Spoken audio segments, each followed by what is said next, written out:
asalaamualeykum mbokk yi asalaamaaleykum ginnaaw bu ñu santee borom bi julli si sangub sang yi sallallahu alayhi wa sallam maa ngi leen di nuyu di leen ziar si àjjuma ji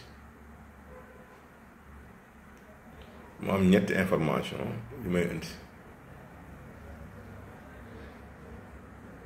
waaye bi gën a neex nag laay mujje ñu ngi ñëw ziar ñëpp ñu nekk fii ak bitim réew rek bàyyiwuñ kenn di ziar bu baax ñi ñuy topp ndax nit amul kurul soppeem di waxit ngeen ñaanal docteur askan wi mu yàgg fi te am wér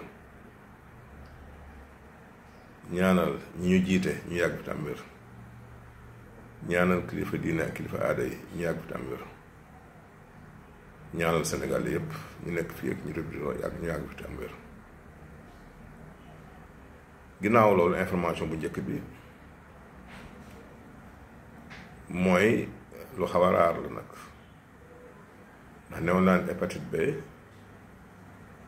ñi may faj ñi gën a gaaw ñu mu dañ si ñoom def nañ juróom benn weer lu bon traitement benn militaire rek laa fa mos a jox garab mu jël ko fukki fan ak juróom hépatite am dañ mu waroon dem mission Saint-Cyr en France te it loolu sax dem na ba ñëwaat at après laa ko su ko yëg moom moo ñëw waxal ma ko boppam mais démb dama am keneen koo xamante ni dafa ñëw ma joxoon ko garabu hépatite mu jël ko si diiru benn weer doon defaat contrôle ñu ne ko dañ na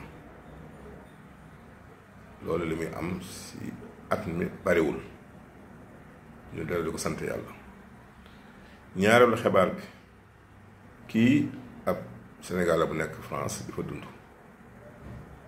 amoon jafe-jafe yàqu digg ginnaaw ba mënul woon toog si chaise lu mat juróomi minute tey message am laa njëkk liir bi ma xëyee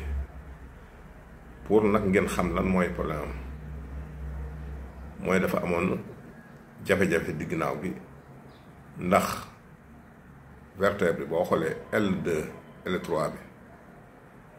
dafa amoon discopathie dégénérative circonférentielle L3 L4 bi amaat discopathie dégénérative circonférentielle L3 L4 L4 L5 L4 L5 bi amoon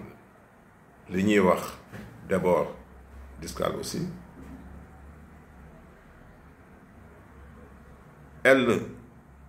L5 S1 bi amoon débord discal